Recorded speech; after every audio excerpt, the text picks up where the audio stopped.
Hi, I'm James Brookes, and welcome to From the Factory Floor, a conversational podcast about all things startup and tech, brought to you by the folks at Thestartupfactory.tech.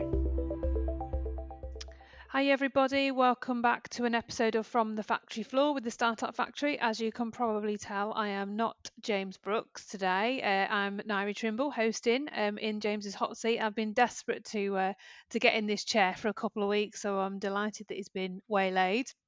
And I'm joined by a very good friend and colleague, I would say now, Martin Bryant. So Martin, welcome. Thank you for joining us. Hello, happy to be here. Thank you. How are you this morning? I'm all right. Yeah, we were just saying before we started recording that I had a bit of I didn't have a road rage incident. Someone nearly crashed into the back of me and then blamed me and started beeping and hand gesturing at me as he undertook me afterwards. So hey, there we go. I should point out we are recording this on Valentine's Day today, so perhaps that person didn't have the best start to the morning in terms of perhaps the postman hadn't been yet, which is the old excuse, isn't it? So Martin, I'll get you to do a bit of an intro to yourself in a minute, but I'm really excited that you're on today because I don't believe in probably the year or two of running these podcasts we've covered this topic yet, and you and I both know how hugely important it is to startups. So one of the things we're going to talk about, or the main thing we're going to talk about today, is around securing press coverage and building those relationships with journalists. And as a marketeer, it's something I often get asked about, and I'm pained to point out that marketing and PR are very different disciplines. Sometimes people can step into the shoes of others, but I believe that there comes a point where startups and entrepreneurs need a specialist PR service.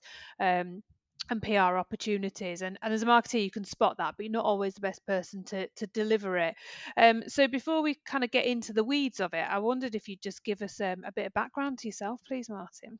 Sure, yeah. So, my background is a tech journalist. I've been covering the tech world for nearly 15 years now, scarily, and I've been immersed in the European tech scene. I used to be the editor-in-chief of a site called The Next Web, which is now owned by the Financial Times, which was independent at the time, based in Amsterdam. And I managed a team of tech journalists across the world, and it was a lot of fun at a time when tech was really starting to break through and everyone was getting really excited about startups. So it was a really interesting time, and obviously the whole tech world, the whole tech startup world has matured since then. So have I, maybe, I don't know. But I've done various things since. Did some time with an organization called Tech North, which kind of got folded into Tech Nation eventually, and then did my own thing, so consultancy around communication for startups, including PR, and more recently, I've started a newsletter called Pre-Seed Now, which is all about profiling early stage startups. Brill, thanks, Martin. So hugely qualified and very experienced when it comes to talking about pitching startups and building that relationship between entrepreneurs and journalists. So one of the challenges, obviously, we know, particularly for entrepreneurs that perhaps don't have those journalist contacts, is identifying what might be a potential story, what's newsworthy, when, where, and how to seek press coverage. And I suppose on the other side of it is kind of managing expectations. So sometimes you'll get a really enthusiastic founder that wants press coverage on everything, and you'll know, Martin, from sitting on the other side of the fence, that that's not always feasible. I suppose just kind of starting off, really, what are the benefits of PR, gaining PR coverage during kind of your launch, growth, and MVP phase? I mean, it depends on exactly what stage you are at there, because obviously there are slightly different stages. But certainly when you're starting to want attention, because sometimes I think there's a lot to be said about not getting attention when you're at a very early stage, and you can seek PR too early. But at the other side of things, you might want to raise attention to yourself because you're wanting to raise investment. You might have just raised investment and you want people to know that you are hiring and you are have just arrived on the scene, and so you're signaling to investors for your next round, perhaps. But sometimes it's around recruitment, sometimes it's around product awareness.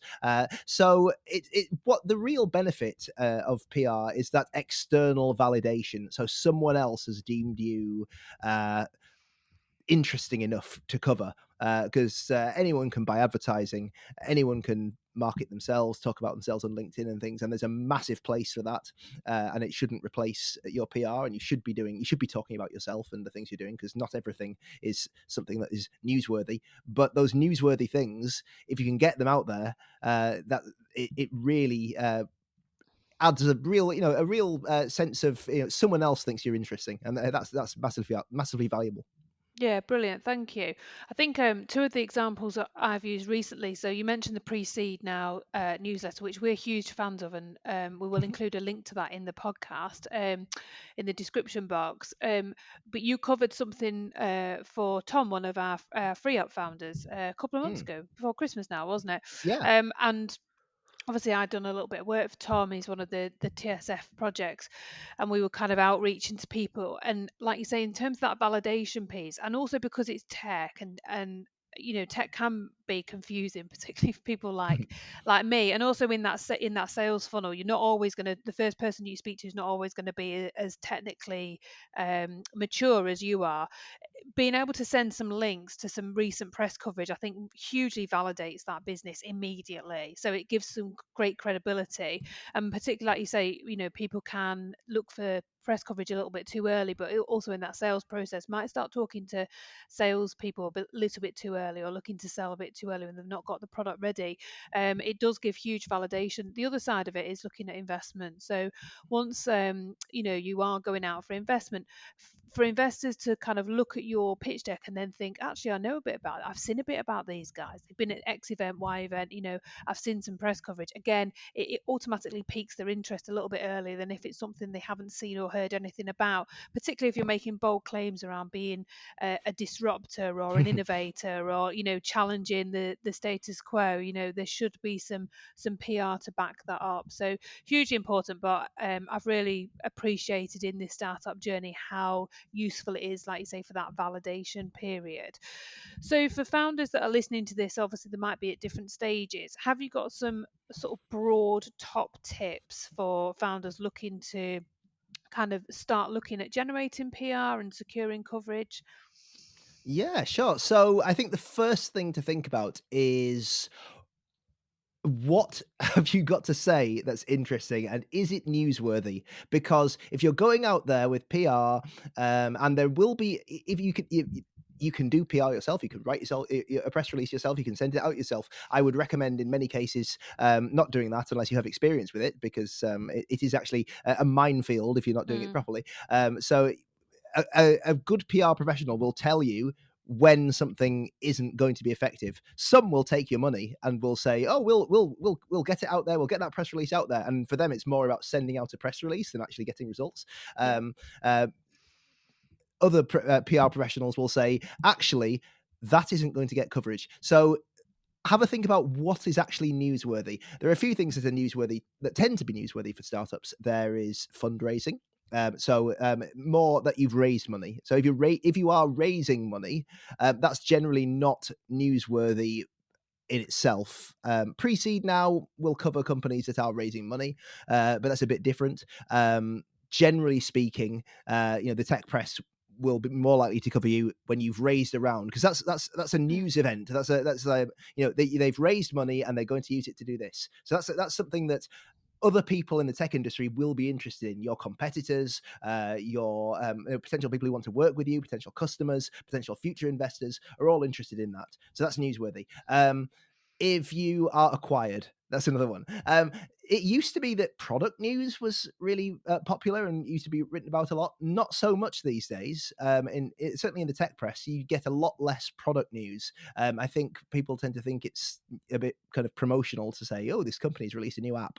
I don't think that's true necessarily, but it's a lot more difficult to get product news out there. But you have just launched a new product, could be newsworthy depending on who you're targeting and etc. If you've got a tiny grant from a local fund, or if you've partnered with a business on something that isn't going to see the light of day for 3 years, or you've hired a new director of sales or something, those are generally not things that will get much interest in the media, because they're just not that interesting. There are some trade press, depending on exactly the line of business you're in, that might cover some of those things. So that's why I say it's best to talk to a PR professional, but think very carefully about what you're announcing, because there are so many things that you could be wasting your money trying to get out there, and focus on the big things, and then use your own channels for the smaller things. So yeah, and my other big tip is use a PR professional generally, unless you've got somebody who is experienced in dealing with the media, has those relationships, knows how to write a press release, knows how to talk to the media, knows how to time announcements, etc. So many times I've had startups come to me and say, we want to announce this right before Christmas, 3 days before Christmas. Oh, why can't we hold off till January, when I'm happy to help you just before Christmas, but I don't think that any journalists will actually be paying that much attention 3 days before Christmas. So listen to good advice. Yeah, bro. And that's really interesting, because obviously we do know startups, particularly those that are raising, so haven't secured investment yet, are likely to have bootstrapped. Finances are tough. Probably PR is seen as a bit of a luxury. And it certainly can be a real wasted opportunity if you're pushing news out there that's just not going to be of interest to people. And like you say, you talked earlier about, use your own channels for that. If you've got a new feature, or you've got a new app, or you've made you've recruited some new members of your team, use that. And often, and we'll talk about this in the next part around building up relationships with key journalists, etc. Sometimes if it's interesting, the press will pick up on that and get in touch and ask for a little bit more information. I think the other thing, just for somebody that's listening to this that feels completely bamboozled by PR and a press release. The press release is a written piece of content that goes out to journalists. It is written in a bespoke way. Anybody can send out a press release, but it does not ever guarantee that it's going to be covered. So one of the things you said, Martin, is around, a good PR professional hopefully would tell you that that's not going to be newsworthy, but unfortunately there might be some people out there that are not so great that will write a press release on anything and send it out. Doesn't mean you're going to get any coverage from that. So what we don't want is any founders, using some of their hard-earned cash on creating press releases that are not going to go anywhere. Yeah, I remember there was a company. It happened to be the company that happened to be based in Greater Manchester, where I am. But but they were pitching the international tech press with this news, and they must have had a PR company on retainer or something, because every week a new press release would come out from this company, and they were all just. I can't even remember, it was years ago. I can't remember what they were, but what sticks in my mind is the name of the company, and that they sent out useless news. And you don't want that. You don't want to be, oh no, not this waste of time company sending out some news again. You want to excite the journalists. You don't want to send out useless stories constantly that aren't going to get any pickup. Yeah, bro. And I think the other thing actually that is worthy of news, thinking about Plytime. So one of our established startups now, have just done some research with one of the Manchester universities, which challenged the way that children are tutored. And so when you're making that claim around being disruptive, challenging the status quo, innovative, etc., if you've got some really credible research that is challenging what's out there, again, that is a really newsworthy thing. So anything, or you've created your own research, you've got stats. Journalists love stats, don't they? So anything that might be stats related that's credible is definitely something worth PRing. One of the things I was going to talk to you about, Martin, is around building relationships with some key journalists. So depending on what sector you're operating in, there's probably going to be 4 or 5 titles likely to be local regional press that are always going to be your go-to. How would you suggest founders might start to build up those relationships with those journalists? It's a very good idea to get out to events and meet journalists. So get out to events that the publications are running. There's nothing wrong with an introduction, just an email introduction as well. Just hi, I'm so and so. I'm running this company. Just want to get on your radar. Nothing to announce at the moment, but just wanted to say hello. Engage with them on LinkedIn. Engage with them on Twitter if they're on Twitter and you are. not in a creepy way. There can be people who want to get the attention of journalists and end up being really kind of, get away from me. But if they post something on LinkedIn, for example, maybe reply with a smart bit of insight, for example, and just it's really about getting your name and the company name out there to them, so they remember it when you pitch them a piece of news, and they're like, oh yes, I know that company.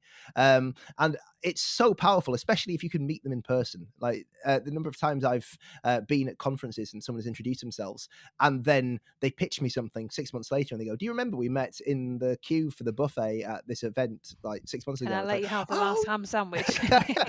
Or whatever. Yeah. And it's like, oh yeah, of course. Yeah. And just having that bit of reference makes the news that you're seeing in front of you, it gives it a bit of something extra. You can relate to it a bit more because you've met the people involved, and that can be really powerful. So yeah, don't be afraid to introduce yourself by email if you really want to, but just engage with them on social media, engage with them in person, and just get on their radar. Brill, thank you. And I think, if you genuinely believe that you have got something credible that the journalist would be interested in, there's no harm in following up, picking up the phone. I imagine journalists do get hundreds, if not more, press releases a day. So things do get missed, don't they? If you feel that it ticks all those boxes, you've got that relationship. Like you say, there is a bit of a balance between, pursuing that and not irritating somebody, I suppose. Yeah. But you could pick the phone up and just say, and I've done it before when I used to do PR, and said, I just wasn't sure if you've seen this. And then when they have another look at it, usually they'll say, oh yeah, no, you're right, we should have picked that up. So we will do, but it does depend on that. So obviously and I think one of the things you're saying is PR doesn't exist in isolation. So you've talked a bit about personal brand, building up LinkedIn, building your own presence on LinkedIn, using your own channels, using that to connect, but also getting out to events, and hopefully it's starting to make some sense for founders. So we've talked a little bit about what's newsworthy, specifically around raises and launches. I just wanted to get a little bit more of your thoughts on. So I think what you'd said earlier, Martin, was around if you are raising, it's not necessarily a PR story, but so you've secured some money, you've done a fundraise. At what stage and how should an entrepreneur pitch that to journalists? So it's fair to say that in most cases, the investor, if you've got a lead investor, for example, will probably want some input in terms of timing. So talking to them is probably not a bad move. They might not mind, they might not care, but sometimes they might. For example, I know of one investor who invests a lot right across Europe and doesn't want more than one of their funding rounds announced per day, and so just things like that. Must invest a lot. Oh yeah, they do, yeah. Or they certainly used to. So think about timing. Think about exactly what you can. It depends on the amount. That's an important thing here. Yeah, I was gonna ask that. If it's under $1 million, for example, and it's let's say a seed round or a pre-seed round, and it's under $1 million, you're very unlikely to get the likes of TechCrunch interested. They are more, or Sifted or Tech EU, these kinds of EU startups, tech funding news, etc., are more likely to be interested if it's going up into the millions. Less than that, I'm not saying you can't get coverage, but it might be more kind of the regional business press, for example, that might cover that, and that's no problem at all, and that's great. Any coverage is good coverage, but a lot of tech founders, particularly, get this idea: we must be in TechCrunch. Tech investors are the same. We must be in TechCrunch. We must be in Sifted, and it's very hard to get into those because they are pitched constantly. They are pitched every day. They will be bombarded with pitches, which is another reason to get a PR professional involved, by the way, because a recognizable name in their inbox of someone who gives some useful stories is always a good thing. But if you're getting into the millions, then you're more likely to get coverage. But there are a few things you need to consider. You need to make sure you have strong imagery, like a really good team photo, founder photo, some product images. They go a long way. Particularly a good quality founder or team photo is so important for a funding round announcement, because what else are you going to illustrate it with? A stock photo of a bag of money. So certainly I'm pretty sure there are funding rounds that journalists were on the fence about, but they had time to cover one, and one had a really good photo and the other didn't, and they went with the one with a good photo. It is really important. So don't go forward with that until you've engaged a professional photographer to take a photo for you that you can use in these things, because it is really important. Very good point. Yeah. The press release has to cover things like how much you've raised, who you've raised it from, what you're going to do with the funds. You need to, early on in there, you need a really concise, compelling description of what it is you do and why and who your market is. You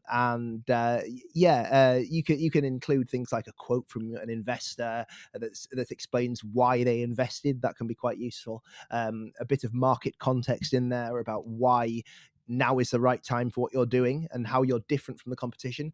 You generally won't want to mention the competition in your press release. It's just, if you send it out on a wire service, then they might actually reject it because you mentioned competitors. If you just send it out personally, then it's maybe just a bit uncouth to mention competitors in there.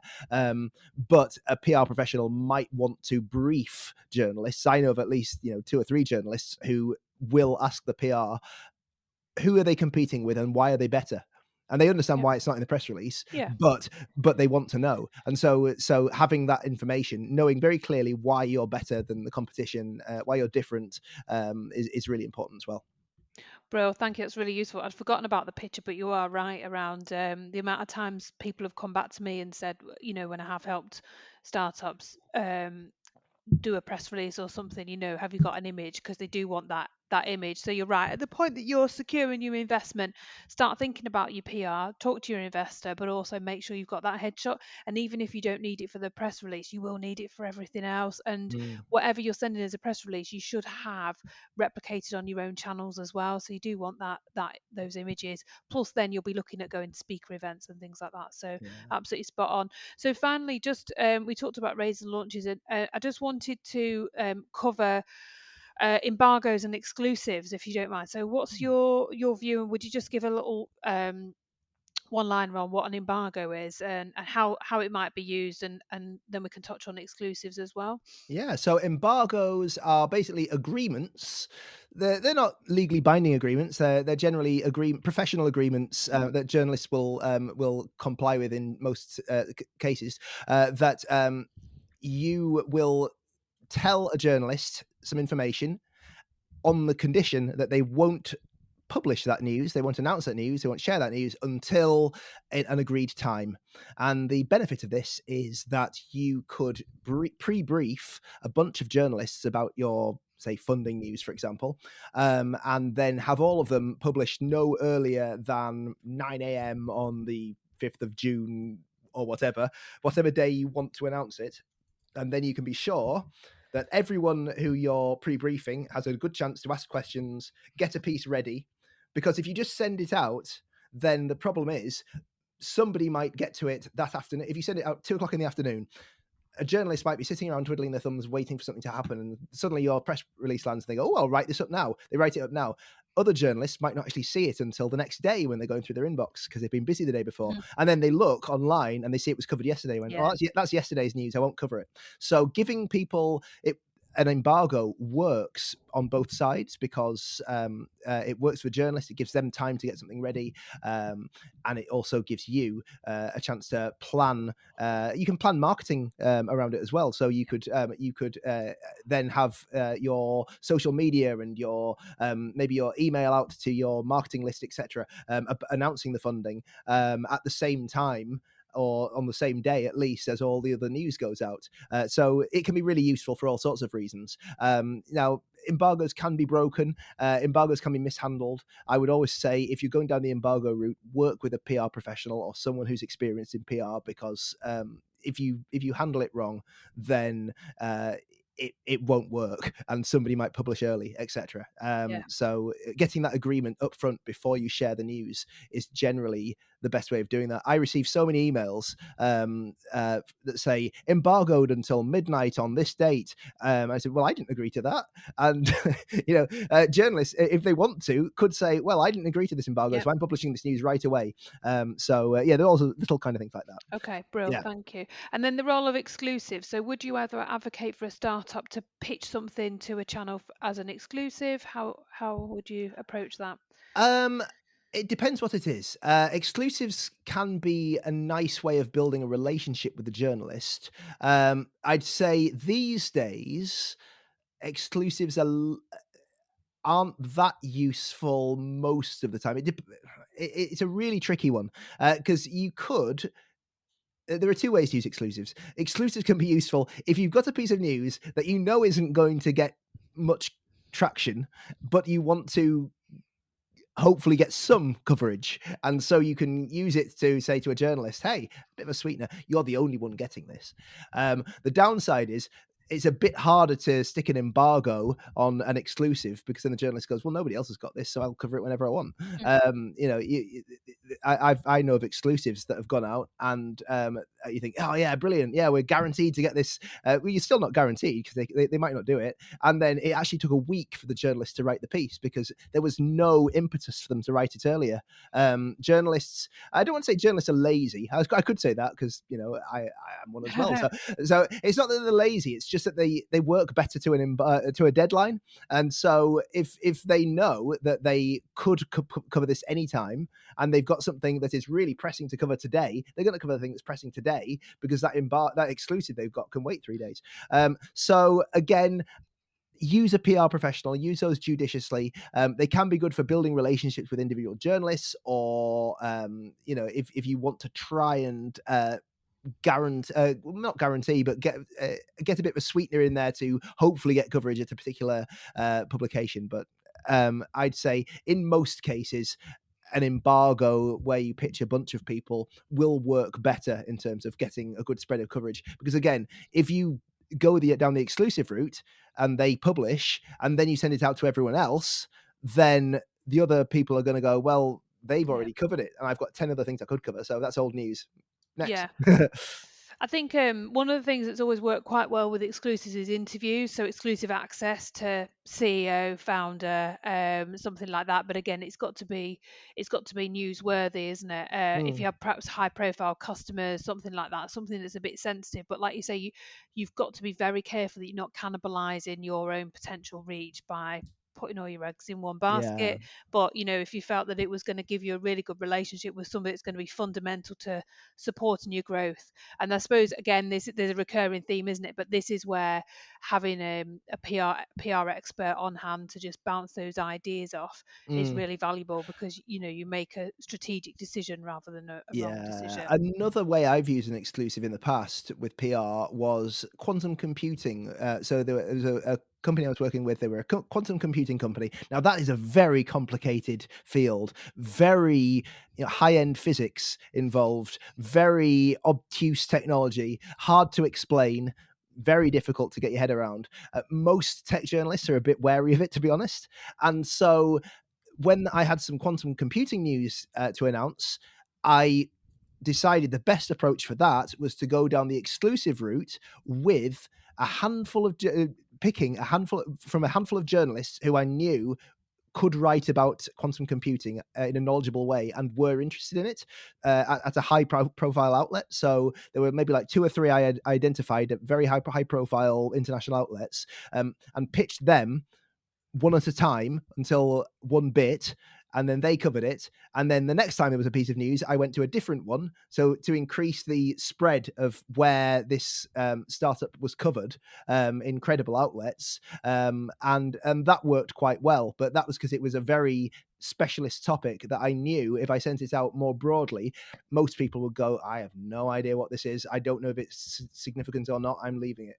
Yeah, Brill. Thank you. Really, really interesting. So we've covered loads today, actually, haven't we? Hopefully, it's really useful for people. I think as a refresher or a place to start.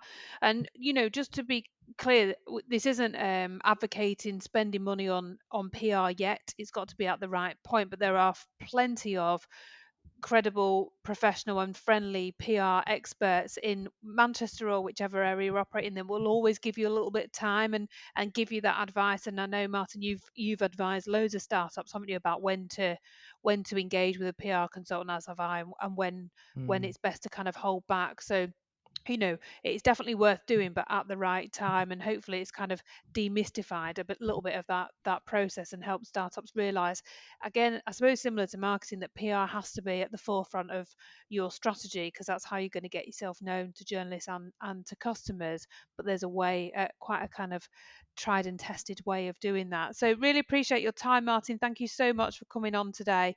If obviously we will include a link to the Pre-Seed Now newsletter. I do recommend any startups getting themselves on that distribution list, because it does give you a bit of tells you a little bit more about what other entrepreneurs are doing, and it's really interesting. We love reading it at TSF. So thank you very much, Martin. Really appreciate it. Thanks everybody for listening, and stay tuned. Probably James will be back next week kicking me out of my hot seat, but I'm going to try my best to stay. Take care. Bye-bye. Bye.